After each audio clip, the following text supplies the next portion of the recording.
লোহার মুগুর দিয়ে মানুষ পিটাইলে অবস্থাটা কী দাঁড়ায়? হাড্ডি গুড্ডি সব গুঁড়ো গুঁড়ো হয়ে যাবে। কিন্তু এর অবস্থা, এতে মানুষের মৃত্যু হবে না, যেহেতু মরণও দুইটা। পিছনে আমাদের একটা মরণ গেছে, সামনে একটা মরণ আছে। এই দুইটা মরণের পরে আমাদের আর মরণ হবে না। এই জন্য লোহার মুগুর দিয়ে পিটানো হবে, তাতে মানুষের মরণ হবে না। তো এখন এই যে ভয়ঙ্কর শাস্তি, এটা তো বিচারের পরে হবে। কিন্তু আমাদের আলেমরা এই কবরেই লোহার মুগুরের কথা বলছে, এটা তারা বাড়াবাড়ি করছে। এখনই যদি মরার পরপরই যদি কবরে পিটান আর পুরো শাস্তি শুরু হয়ে যায়, তাহলে একটা মানুষ আদম আলাইহিস সালামের জামানায় মারা গেছে, এরপরে কিয়ামত হইতে মনে করেন 10,000 বছর বাকি। তো এখন এই 10,000 বছর পর্যন্ত এই মানুষটা শাস্তি ভোগ করতে থাকবে। আর কিয়ামত যার হইল, সে তো এই মরল আর এই উঠল। তাহলে এখন এই লোকটার এত বেশি শাস্তি হবে, এটা কি আল্লাহ অন্যায় করবেন কারো উপরে? কাজে এই জন্য শাস্তি হবে না কবরে। মনে করেন যে আমার পিসাব আমাকে ভেস্তে নিয়ে যাবে। হ্যাঁ, এই যে বিভিন্ন পন্থী লোকেরা, গাউসুল আজম একদল আছে, তারা বলে যে আমাদের হুজুর আল্লাহর থেকে বহুবার শপথ নিয়েছে যে আমার মুরিদরা সব ভেস্তে যাবে। এখন মূর্তি সব গাউসুল আজমের মুরিদ যারা হুজুরে আল্লাহর সাথে প্রতিজ্ঞা, আল্লাহর থেকে প্রতিশ্রুতি নিয়েছে যে হুজুরের মুরিদরা সব ভেস্তে যাবে, এবং বোকা মানুষেরা এই ধরনের কথা বিশ্বাস করে তারা এই শিরকের মধ্যে লিপ্ত রয়েছে। এই জান্নাতের ব্যাপারে যতগুলি আয়াত আছে, প্রত্যেকটাই ঈমান এবং আমলে চলে। কোনোখানে এইটা বলা নাই যে এই দোয়া পড়লে তোমার জান্নাত হয়ে যাবে। দোয়ায় জান্নাত হয় না। দোয়া হলো মানুষের বিপদ আবার দূর করার জন্য। যেমন ইউনূস আলাইহিস সালাম মাছের পেটে ঢুইকা সে আল্লাহর কাছে দোয়া করছিল, লা ইলাহা ইল্লা আনতা সুবহানাকা ইন্নী কুনতু মিনাজ জালিমিন। তো এভাবে নূহ আলাইহিস সালাম দোয়া করছে, রব্বি আন্নী মাগলুবুন ফান্তাসির, আমি পরাজিত, আমাকে সাহায্য করেন। আইয়ুব আলাইহিস সালাম দোয়া করেছেন, রব্বি ইন্নী মাসসানিয়ার দুররু ওয়া আনতা আরহামুর রাহিমিন, হে আল্লাহ আমি মানে অসুস্থতায় ভুগছি, আমি রোগগ্রস্ত হয়েছি, আমাকে আপনি রক্ষা করেন, মুক্তি দিন। তো এরকম বিপদে আপদে আমরা আল্লাহর কাছে দোয়া করব। নবীদের সব দোয়াগুলো এভাবেই পাওয়া যাচ্ছে। ইব্রাহিম আলাইহিস সালামের দোয়া, নূহ আলাইহিস সালামের দোয়া, জাকারিয়া আলাইহিস সালামের দোয়া, হ্যাঁ, এই আল্লাহ আমার সন্তান নেই, আপনি আমাকে সন্তান দান করেন। তো এইগুলি হচ্ছে দোয়া। কিন্তু এমন কোনো দোয়া নাই যে দোয়া জান্নাতের দরজা খুলে যাবে আর দোজখ বন্ধ হয়ে যাবে। চ্যানেলটি সাবস্ক্রাইব করে আমাদের সঙ্গেই থাকুন। আসসালামু আলাইকুম। সম্মানিত সুধীমণ্ডলী, আমরা সূরা হজ এর 11 নম্বর আয়াত থেকে এখন আলোচনা শুরু করব ইনশাআল্লাহ। আউযু বিল্লাহি মিনাশ শাইতানির রাজীম, বিসমিল্লাহির রহমানির রহিম।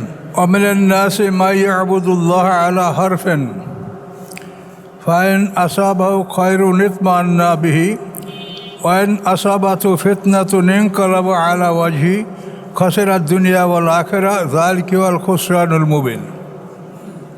আয়াতের তর্জমা। মানুষের মধ্যে এমন মানুষ আছে যারা আল্লাহর ইবাদত করে এক কিনারায় অবস্থান করে, এক পার্শ্বে অবস্থান করে। ফাইন আসাবাহু খায়রুন, যদি আসে তার কাছে কোনো কল্যাণ, ইতমান্না বিহি, তখন সে প্রশান্ত হয়, সন্তুষ্ট হয়। ওয়াইন আসাবাহু ফিতনা, এবং যদি তার উপরে কোনো বিপদ আসে, ইনকালাবা আলা ওয়াজহি, তখন সে মুখ ফিরিয়ে চলে যায়। ইনকালাবা মানে ঘুরিয়ে নেয়, আলা ওয়াজহি মানে মুখমণ্ডল, অর্থাৎ মুখ ফিরিয়ে সে চলে যায়। মানে এই লোকটা এমনভাবে অবস্থান করে যাতে পালানোর সুযোগ থাকে। এই জন্য কিনারায় অবস্থান করে আল্লাহর ইবাদত করে, যাতে পালাতে পারে সে, যাতে পালানোর প্রয়োজন হলে পালাতে পারে। এই জন্য এরকম একটা মানে সেফ পয়েন্টে থাইকে সে আল্লাহর ইবাদত করে। তো আল্লাহ বলেন, খাসেরাত দুনিয়া ওয়াল আখিরা, এরা দুনিয়া এবং আখিরাত উভয়টারই ক্ষতি করলো। খাসেরা মানে ক্ষতি করা, দুনিয়া ইহকাল এবং আখিরাত পরকাল, তারা ইহকাল এবং পরকাল উভয় কালের ক্ষতি করলো। জালিকা ওয়াল খুসরানুল মুবিন, এবং এটাই সে স্পষ্ট ক্ষতি। এইটাই হচ্ছে স্পষ্ট ক্ষতি, যে একটা লোক তার পরকালে সে ক্ষতিগ্রস্ত হবে। সাধারণত মুনাফিকদের এরকম চরিত্র থাকে যে তারা এমন অবস্থানে থেকে যুদ্ধ করে, যদি দেখে কোনো বিপদ আসে তার জন্য কেনারা থেকে পালাতে পারে। যদি মাঝে থাকে, সামনে থাকে, তাহলে তো পালাতে পারবে না। এই জন্য কেনারায় থেকে ওরা আল্লাহর ইবাদত করে। ইয়াদু, তারা ডাকে মেন্দুনিল্লাহ, আল্লাহর পরিবর্তে, মা, এমন কিছু, লায়াদুরহ, যে তার ক্ষতিও করতে পারে না, অমা লায়ান ফাহু, এবং তার কোনো উপকারও করতে পারে না। জালিকা দলালুল বাঈদ, এবং এটা হচ্ছে দূর দূরান্তের ভ্রষ্টতা। মানে ভ্রষ্ট এত দূরে চলে গেছে যে সেখান থেকে আর সৎপথে ফিরে আসার সুযোগ নাই। তাহলে এগুলি, এই মা বলতে সাধারণত মানে জড় পদার্থ বোঝায়। তো এমন জিনিস ইবাদত করে মা, মানে তাহলে এগুলো জড় পদার্থ, অর্থাৎ গাছপালা, দেব দেবী, মূর্তি, পাথরের কাঠের ইত্যাদি, এগুলি বোঝায় এখান থেকে। যে তারা এই ধরনের বস্তুর ইবাদত করে যারা তাদের ক্ষতিও করতে পারে না, উপকারও করতে পারে না, এবং এটা হলো সুদূর ভ্রষ্টতা। পৃথিবীর কোটি কোটি মানুষ, যাদের বহু জ্ঞান আছে, তারা আকাশে চড়তে পারে, তারা বড় বড় ডাক্তার, ইঞ্জিনিয়ার, সব কিছু বোঝে, কিন্তু মূর্তির সামনে মাথা নত করে। এটা হলো মানে শয়তান তাদের উপরে জয়যুক্ত হয়েছে। এই শয়তান জয়যুক্ত হওয়ার কারণেই এই অবস্থাগুলো তাদের সৃষ্টি হয়েছে। শয়তানের বিশাল একটা নেটওয়ার্ক এই পৃথিবী জুড়ে, তাদের একটা বিশাল নেটওয়ার্ক, আকাশ থেকে জমিন পর্যন্ত সর্বত্র তাদের নেটওয়ার্ক। এবং এই শয়তানের নেটওয়ার্কে সাধারণত তারা, নারী হচ্ছে তাদের প্রধান অবলম্বন, নারীদের মাধ্যমেই তারা আক্রমণ করে থাকে। ইয়াদৌ, তারা ডাকে, লামান, এমন কিছুকে, দুর্রাও আক্রমণের নাফেহি, তার ক্ষতি নিকটতম উহু করেছে, এমন কিছুকে ডাকে তার ক্ষতিটাই নিকটবর্তী উহু করেছে। এতে মানে সে উপকার করতে পারবে না, বরং ক্ষতি সাধন হবে তার মাধ্যমে।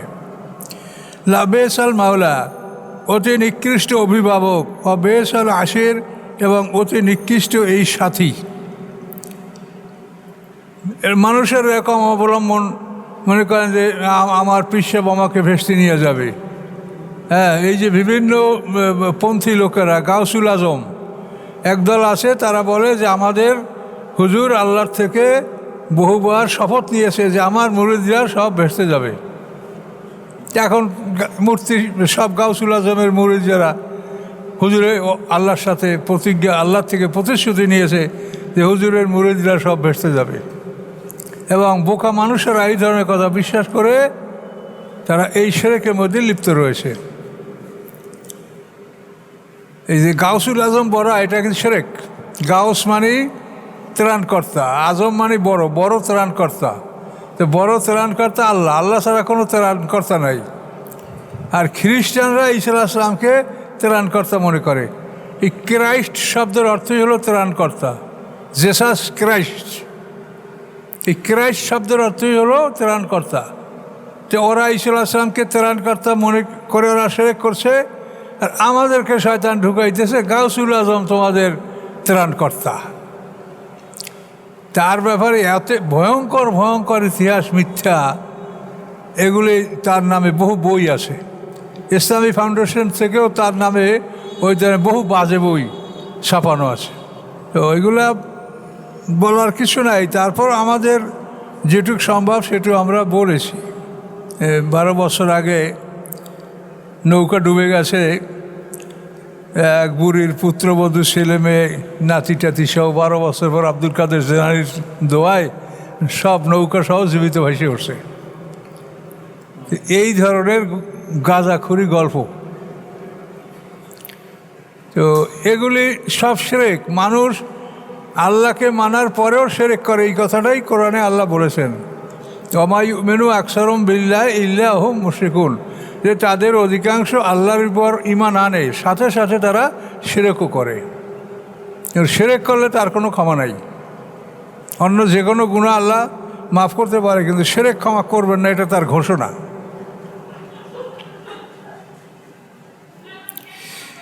ইন্নাল্লাহ ইউদখিলুল্লাযীনা আমানু ওয়া আমিলুস সালিহাতি জান্নাত, নিশ্চয়ই আল্লাহ তাআলা প্রবেশ করাবেন তাদেরকে যারা ঈমান এনেছে এবং ভালো কাজ করেছে, এদেরকে আল্লাহ জান্নাতে প্রবেশ করাবেন।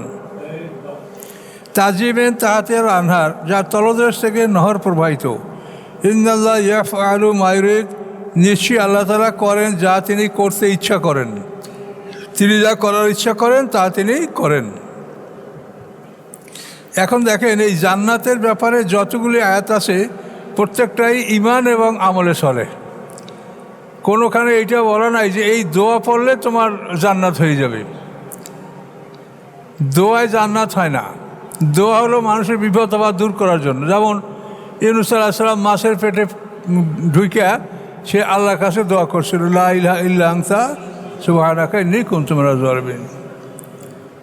তো এভাবে নূহ আলাইহিস সালাম দোয়া করছে, রব্বি আন্নী মাগলুবুন ফান্তাসির, আমি পরাজিত, আমাকে সাহায্য করেন।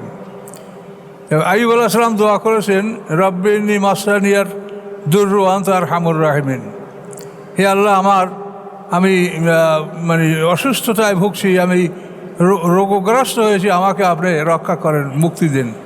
তো এরকম বিপদে আপদে আমরা আল্লাহর কাছে দোয়া করব। নবীদের সব দোয়াগুলো এভাবেই পাওয়া যাচ্ছে। ইব্রাহিম আলাইহিস সালামের দোয়া, নূহ আলাইহিস সালামের দোয়া, জাকারিয়া আলাইহিস সালামের দোয়া, হ্যাঁ, এই আল্লাহ আমার সন্তান নেই, আপনি আমাকে সন্তান দান করেন। তো এগুলি হচ্ছে দোয়া, কিন্তু এমন কোনো দোয়া নাই যে দোয়া জান্নাতের দরজা খুলে যাবে আর দোজক বন্ধ হয়ে যাবে। আবার ভাগ করা দোয়া, জান্নাত খোলার দোয়া এইটা, আর দোজক বন্ধ হওয়ার দোয়া এইটা। তো জান্নাত যদি খুলে যায় তো দোজক এমনিই বন্ধ থাকবে, তাই দোজক বন্ধের দোয়া তো আলাদা লাগে না। তো এগুলি আলেমরা এখন দোয়ার কেতাব পড়ে কোরআন বাদ দিয়া, আর মানুষেরাও খুব শোনে, আমাকেও বলে হুজুর একটা দোয়ার কেতাব লেখেন। তা আল্লাহ কি বলছেন যে আল্লাহ তাদেরকে বেহেশতে প্রবেশ করাবেন যারা ঈমান এনেছে এবং ভালো কাজগুলি করেছে। জান্নাত বাগান, জান্নাত শব্দ বাগান, তাজিমিন তাহাতিহাল আনহার, তার তলদেশ থেকে নহর প্রবাহিত। ইন্নাল্লাহ ইয়াফআলু মা ইউরিদ, আল্লাহ করেন যা তিনি করতে ইচ্ছা করেন। তো আল্লাহর রাসূলের দুশমনদের সম্পর্কে আল্লাহ বলছেন, মান কানা ইয়াযুন্নু, যে ধারণা করে আল্লাহ ইয়ানসুরাল্লাহ ফিদ দুনিয়া ওয়াল আখিরাহ, যে মুহাম্মদ সাল্লাল্লাহু আলাইহি ওয়াসাল্লামকে দুনিয়া এবং আখিরাতে আল্লাহ সাহায্য করবে না, মুহাম্মদ সাল্লাল্লাহু আলাইহি ওয়াসাল্লাম ধ্বংস হবে, তার অকাল মৃত্যু হবে তার বাবার মতো, এরকম চিন্তা করে একদল মানুষ। মান কানা ইয়াযুন্নু, যে ধারণা করে আল্লাহ ইয়ানসুরাহুল্লাহু ফিদ দুনিয়া ওয়াল আখিরাহ, যে নিশ্চয়ই সাহায্য করবেন আল্লাহ তাআলা মুহাম্মদ সাল্লাল্লাহু আলাইহি ওয়াসাল্লামকে ইহকালে এবং পরকালে, এইটা যে ধারণা করে, আল্লাহ তাকে বলছেন ফালিয়ামদুদ বিস-সাবামি ইলাস সামা, সে লম্বা করুক একটা রশি আকাশের দিকে, মানে শূন্য একটা বড়, আকাশ বলতে উঁচু জায়গা, শূন্য, সে বড় একটা রশি ঝুলাক আকাশের সাথে, বা শূন্য একটা রশি ঝুলাক সে, সুম্মালিয়াক্তা, তারপর সে রশিটা কেটে দিক, অর্থাৎ এই রশিটা সাথে সে নিজেকে বেঁধে রাখবে, তারপর রশিটা কেটে দেবে, যার ফলে তার মৃত্যু হবে। তো এইভাবে সে মরুক, মরিয়া দেখুক, ফালিয়ানজুর, সে দেখুক, হালিউজ হেবেন না, সে কি দূর করতে পারে ষড়যন্ত্র মায়াগি, যা তাকে রাগান্বিত করে। যে মুহাম্মদ সাল্লাল্লাহু প্রতি আল্লাহর এই সাহায্য সহযোগিতা তাকে রাগান্বিত করে। তো এইটা নিজে সে আত্মহত্যা করে দেখুক যে এটা সে ফিরাতে পারে কিনা, মানে এটা চরম একটা থ্রেট আল্লাহ দিয়েছে তাকে। যে উপরে একটা রশি টাঙিয়ে সেই রশিটা কেটে দিক, যে কেটে দিয়ে সে আত্মহত্যা করুক। তো আত্মহত্যা করে সে দেখুক যে তাকে যে জিনিসটা রাগান্বিত করে সেটা হলো মুহাম্মদ সাল্লাল্লাহু আলাইহি ওয়াসাল্লামের প্রতি আল্লাহর সাহায্য সহযোগিতা, এইটা সে রাগান্বিত হয়, এইটা তাকে রাগান্বিত করে। এভাবে ইউজেবেন না কায়দাও, তার এই ষড়যন্ত্র এমন কিছুকে দূর করতে পারে কিনা যে যা তাকে রাগান্বিত করে, অর্থাৎ মুহাম্মদ সাল্লাল্লাহু আলাইহি ওয়াসাল্লামের প্রতি সাহায্য সহযোগিতা তাকে রাগান্বিত করে, এটা সে এভাবে করে হঠাতে পারে কিনা সে দেখুক।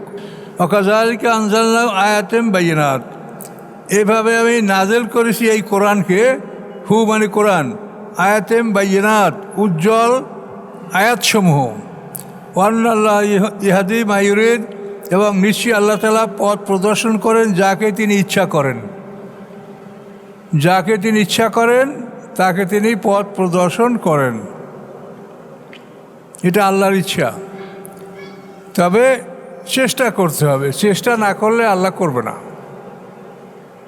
আমাদের ইচ্ছা আগে হবে, তারপর আল্লাহর ইচ্ছা পরে হবে। ইন্নাল্লাযিনা আমানু, নিশ্চয়ই যারা বিশ্বাস করেছে, আল্লাযিনা হাদু, যারা ইহুদি হয়েছে। যে দেখেন, হাদু মানে যারা ইহুদি হয়েছে, তার মানে ইহুদি ধর্ম আল্লাহর পক্ষ থেকে কোনো অনুমোদিত ধর্ম নয়। তারা নিজেরা ইহুদি হয়েছে। তারা গরুর বাচ্চা পূজা করে তার বাপ দাদায় তওবা করছে। এই তওবার আরবিটাই হলো ইন্না হুদনা ইলাইকা, কোরআন শরীফে আছে যে আমরা আপনার প্রতি ফিরে আসলাম, তওবা করলাম। এই হুদনার থেকে ইহুদি শব্দটা আসছে। তো যারা ইহুদি হয়েছে, অর্থাৎ ইহুদি আল্লাহর মনোনীত ধর্ম না। আল্লাহর মনোনীত ধর্ম হলো ইসলাম। ইব্রাহিম আলাইহিস সালাম তো এই ইহুদিদের, অর্থাৎ মুসা আলাইহিস সালামের 8 পুরুষ আগের নবী। তো তার ধর্ম ইসলাম, আমাদের ধর্ম ইসলাম। তো মাঝখানে কি আবার ইহুদি খ্রিস্টান কোনো ধর্ম থাকতে পারে? কাজেই এটা নাই, এটা ওদের বানানো। এই জন্য আল্লাহ বলছেন হাদু, যারা ইহুদি হয়েছে। সাবিনা, সাবিন মানে যারা দিন ত্যাগ করেছে। নাসারা, এবং যারা নাসারা হয়েছে। মাজুসা, যারা অগ্নি পূজক। আল্লাযিনা আশরাকু, এবং যারা শিরক করেছে। এই সব দল সম্পর্কে আল্লাহ বলছেন ইন্নাল্লাহ ইয়াফসিলু বাইনহুম, নিশ্চয়ই আল্লাহ তাআলা ফয়সালা করবেন তাদের মাঝে। ইয়াউমাল কিয়ামতে, কিয়ামতের দিন। ইন্নাল্লাহ আলা কুল্লি শাইইন শাহিদ, নিশ্চয়ই আল্লাহ তাআলা সব কিছুর উপরে দর্শক, তিনি সব কিছু দেখেন। তাহলে এই বিভিন্ন দল মত যা কিছু আছে, এই সবারই বিচার আল্লাহ তাআলা কিয়ামতের দিন করবেন। এবং আল্লাহ তাআলা সব কিছু দেখেন। ভালো মন্দ যা হচ্ছে সব আল্লাহর চোখের সামনেই হচ্ছে। আলাম তারা আন্নাল্লাহ ইয়াসজুদু লাহু মান ফিস সামাওয়াতি ওয়া মান ফিল আরদ, আপনি কি দেখেন না নিশ্চয়ই আল্লাহ তাআলা তিনি ইয়াসজুদু লাহু, সেজদা করে তাকে, মান ফিস সামাওয়াতি ওয়া মান ফিল আরদ, যারা আছে আকাশসমূহের মধ্যে এবং যারা আছে পৃথিবীর মধ্যে। তো মান যারা বোঝায় যে পৃথিবীর মানুষেরা, এবং মান আকাশের মান হলো ফেরেশতারা, জ্ঞানীদেরকে বোঝাচ্ছে। যারা অবস্থান করে আকাশসমূহের মধ্যে এবং যারা অবস্থান করে পৃথিবীর মধ্যে, এবং শামসু আল কমরু, এবং চন্দ্র সূর্য আল্লাহকে সেজদা করে। আর নুজুমু, তারকারাজি আল্লাহকে সেজদা করে। অল জেবালু, পাহাড়গুলিও আল্লাহকে সেজদা করে। আর সাজারো, গাছপালাগুলিও আল্লাহর উদ্দেশ্যে সেজদা করে। আর দাওয়াবু, এবং বিচরণশীল পশুরাও আল্লাহকে সেজদা করে। আর কাসিরুম মিনান নাস, আর মানুষের মধ্যে অনেক, সবাই সেজদা করে না। কাসিরুন, আর অনেক, হাক্কা আলাইহিল আযাব, যাদের উপরে শাস্তি নির্ধারিত হয়েছে। তাহলে মানুষ সবাই না, মানুষের মধ্যে অনেক, আর এরা সবাই। হ্যাঁ, পাহাড় মানে সূর্য, চন্দ্র, তারকা, পাহাড়, গাছ, বিচরণকারী জীবজন্তু এবং মানুষের অনেক, আর অনেকের উপরে শাস্তি চূড়ান্ত হয়েছে। আমা ইউহিনিল্লাহু, এবং যাকে অপমান করেন আল্লাহ, ফামা লাহু মিন মুকরিম, কেউ পারে না তাকে সম্মান দিতে। ইন্নাল্লাহ ইয়াফআলু মা ইয়াশা, নিশ্চয়ই আল্লাহ তাআলা করেন তিনি যা করতে ইচ্ছা করেন। বাসায় যেয়ে সবাই একটা সেজদা দেবেন, এটা সেজদার আয়াত। তাহলে কি এক আশ্চর্য খবর আল্লাহ শোনালেন। আকাশে যারা আছে, পৃথিবীতে যারা আছে, সূর্য, চন্দ্র, তারকা, পাহাড়, গাছপালা, বিচরণশীল প্রাণীরা এবং অধিকাংশ মানুষ, অনেক মানুষ, আর অনেকের উপরে আল্লাহর শাস্তি নির্ধারিত হয়েছে। আল্লাহ যাকে অপমান করেন তাকে কেউ সম্মান দিতে পারে না। ইন্নাল্লাহ ইয়াফআলু মা ইয়াশা, নিশ্চয়ই আল্লাহ তাআলা করেন যা তিনি ইচ্ছা করেন।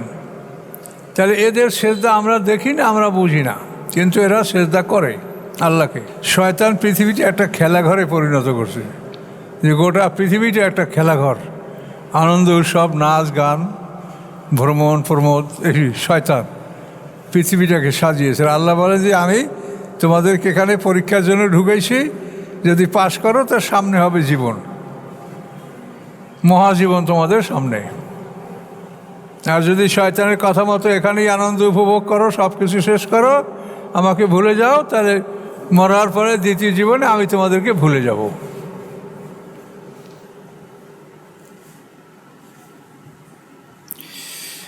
হাজানে খাসমান ইকতাসামু ফি রব্বিহিম, এই দুই তর্ককারী তর্ক করে রব সম্পর্কে। দুই তর্ককারীকে মোমেন এবং কাফের, মানে সোজাসুজি ভাগ, আর কিছু না। হাজানে খাসমানে, এই দুই বিতর্ককারী, ইকতাসামু, তারা বিতর্ক করে, ফি রব্বিহিম, তাদের রবের বিষয়ে। ফাল্লাযিনা কাফারু, অথবা যারা তর্ক করার পরে রবকে অস্বীকার করলো, কুত্তিয়াত লাহুম সিয়াবুম মিন নার, কাটা হবে তাদের জন্য কাপড় আগুনের, আগুনের কাপড়। আগুন দ্বারা আল্লাহ একটা জাতি সৃষ্টি করেছেন, আগুন দ্বারা আল্লাহ কাপড় তৈরি করতে পারে, এটা খুবই সহজ।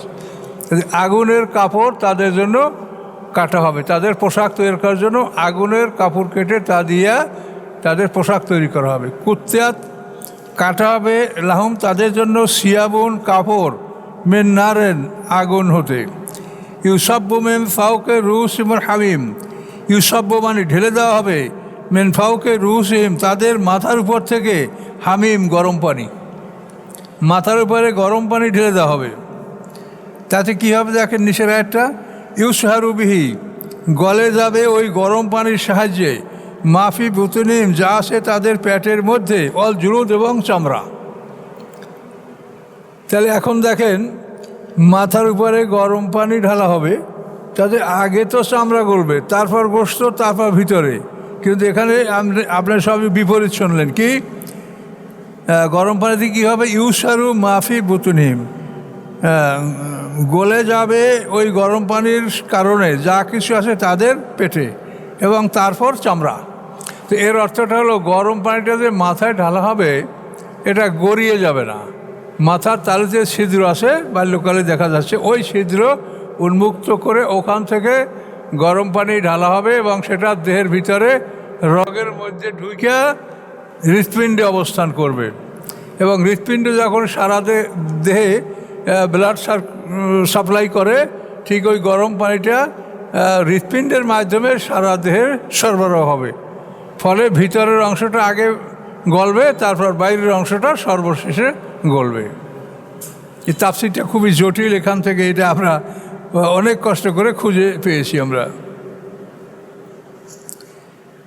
তাহলে এই যে মাথার মধ্যে ছিদ্র বাল্যকালে, এটা তো আমাদের সবারই ছিল, এখন আমরা দেখি না আমাদেরটা, কিন্তু ওদের শিশুদের তো দেখি। তো আমরা অবিকল এরকমই ছিলাম, তো প্রত্যেকের মাথায় ওটা ছিদ্র আছে, তো ওখান থেকেই গরম পানি দেহের মধ্যে ঢুকানো হবে, এবং রগের মধ্যে ঢুকে হৃৎপিণ্ডে গিয়ে হৃৎপিণ্ডের মাধ্যমে সারা দেহে এটা সরবরাহ করা হবে। এই জন্য ভিতরের অংশ আগে গলবে, চামড়া শেষে গলবে। কী ভয়ঙ্কর কথা বলে, এটা কেমন? এটা শুনলে মানুষের আহার নিদ্রা থাকে যে এই এত বড় বিপদ সামনে। এই বিপদের কথা মানুষ, এই শয়তান দুনিয়াকে এমনভাবে সাজিয়ে দিয়েছে, কিছুই মনে থাকে না। বিশেষ করে আপনি বাইরে হবেন, রাস্তায় যাবেন, তখনই নারীদের দিক চোখ পড়লে আপনার যে নিজে আলেম না, হাফেজ না, কারি, কিছু মনে নাই, নারীর দিকে আপনার নজর চলে যাবে। কি যায় কিনা বলেন? এটা সম্পূর্ণ শয়তানের ব্যাপার। এই জন্য আল্লাহ বলছেন, তুমি চোখ নিচে রেখে চলো, তুমি তাকাইওই না। আমার একটা টাচ মোবাইল আছে, এটা দিয়ে আমি শুধু কোরআন শরীফ পড়ি, আমি খবরও দেখি না। যে খবরও দেখতে গেলে যারা এটা খবর করে, সরবরাহ করে, খবর করে, প্রচার করে, তাদেরকে দেখাও নিরাপদ না। আর এটা তো মানুষের জন্মগত স্বভাব, এটা থেকে কোনো মানুষ মুক্ত নয়, তার পোশাক যাই হোক আর সে মানুষ যাই হোক, মানুষের যেই মনের অবস্থা, এটা থেকে কেউ মুক্ত নয়। ওয়ালাহুম মাকামে মিন হাদিদ, এবং তাদের জন্য রয়েছে মাকামে, লোহার মুগুর। হাদিদ মানে লোহা, আর মাকামে মানে মুগুর, লোহার মুগুর। লোহার মুগুর দিয়ে মানুষ পিটাইলে অবস্থাটা কী দাঁড়ায়? হাড্ডি গুড্ডি সব গুঁড়ো গুঁড়ো হয়ে যাবে। কিন্তু এর অবস্থা, এতে মানুষের মৃত্যু হবে না, যেহেতু মরণ হল দুইটা।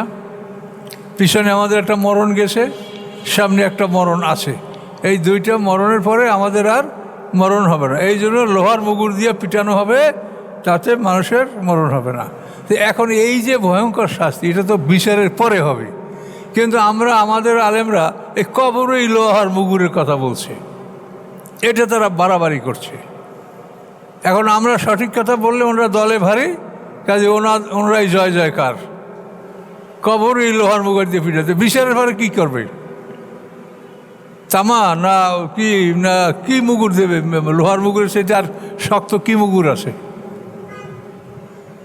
তাহলে এই জন্য কোরআনে যেটা আছে সেইটা বলেন যে মৃত্যুর পরে সকাল সন্ধ্যায় তার ঠিকানা দেখানো হবে, এবং হাদিসেও একই কথা আছে।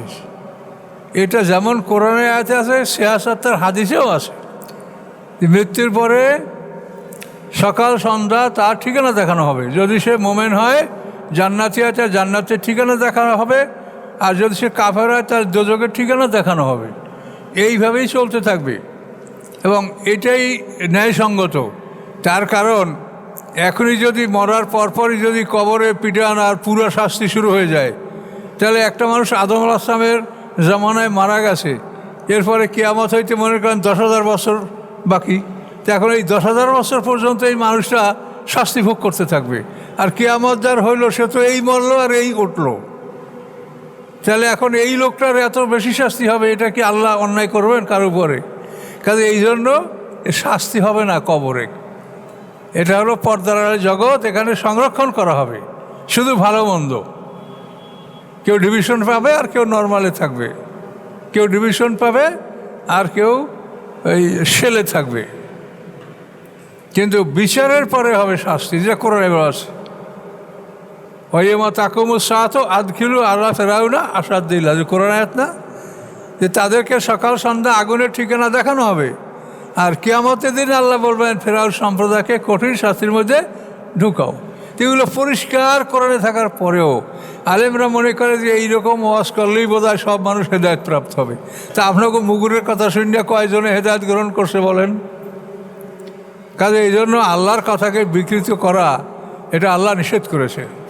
কুলি আহলাল কেতাবে লা তাগলু ফি দীনিকুম, আল্লাহ বলছেন হে আহলে কেতাব, দিনের ব্যাপারে তোমরা বাড়াবাড়ি করিও না, আমি যা বলছি তাই বলো, তোমার বাড়াই বলার কোনো দরকার নাই, তুমি হেদায়েতের মালিক না।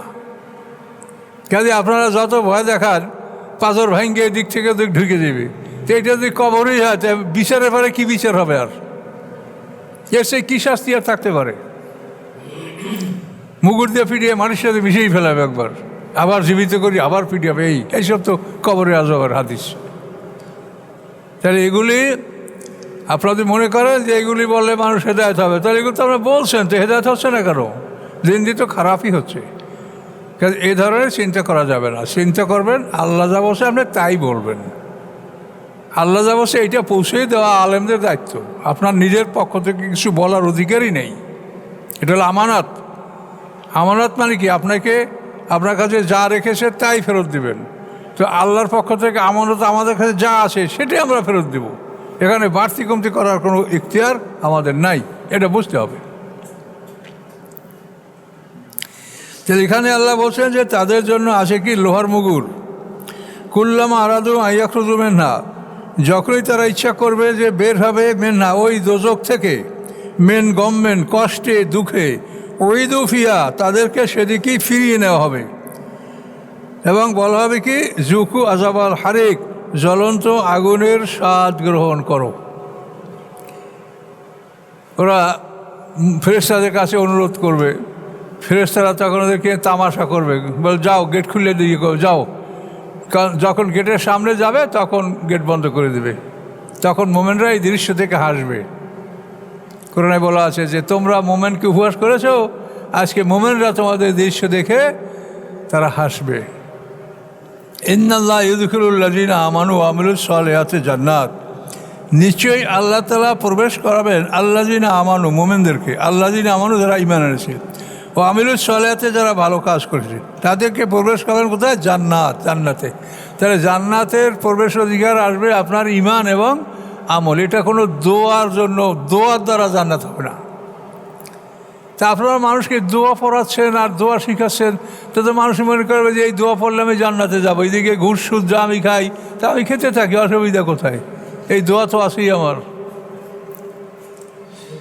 এগুলিকেও মানুষকে খারাপ পথে নিয়ে যাবে।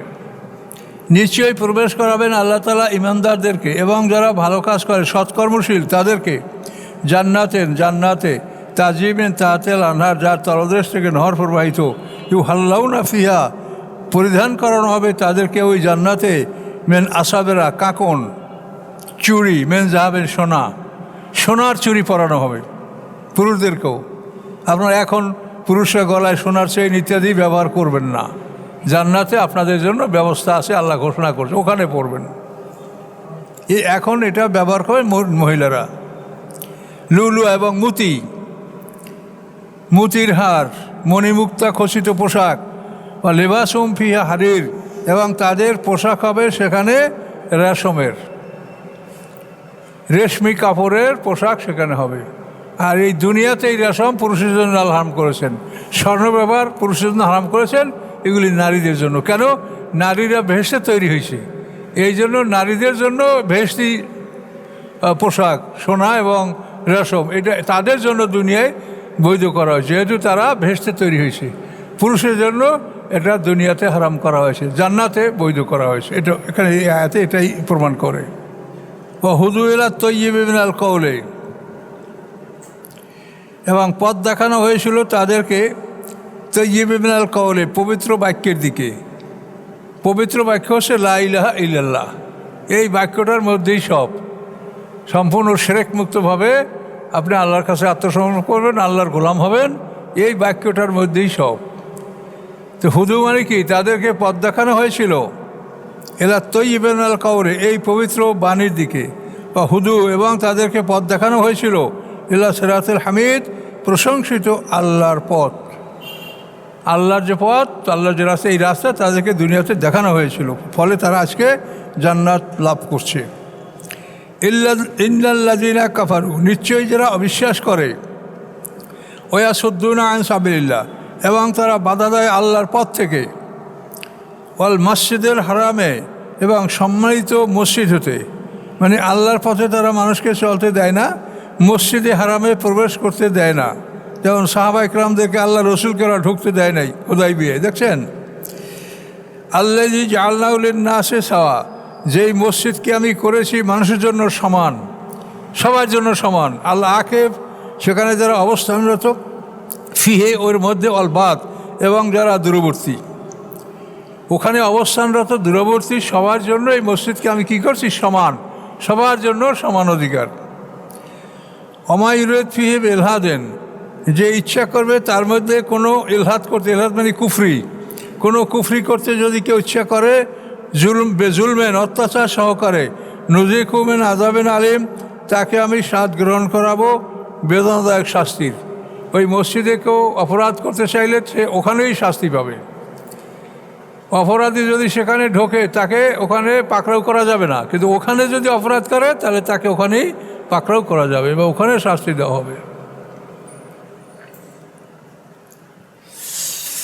তো কাবাগরের মুশরিকরা তারা তো মনে করছে এই মসজিদ আমাদের, মুসলমানদের। আল্লাহ রসুলের নবুয়ত লাভ করার হুদায়বিয়া পর্যন্ত কত বছর? 13 আর 19 বছর। এই 19 বছর মতো মুসলমানরা কাবাগরে পা রাখতে পারে নাই। তা আল্লাহ বলছেন যে ঘরটা সবার জন্য সমান, তোমরা দখল করছো আমার ঘর, দখল করে রাখলে না তোমরা?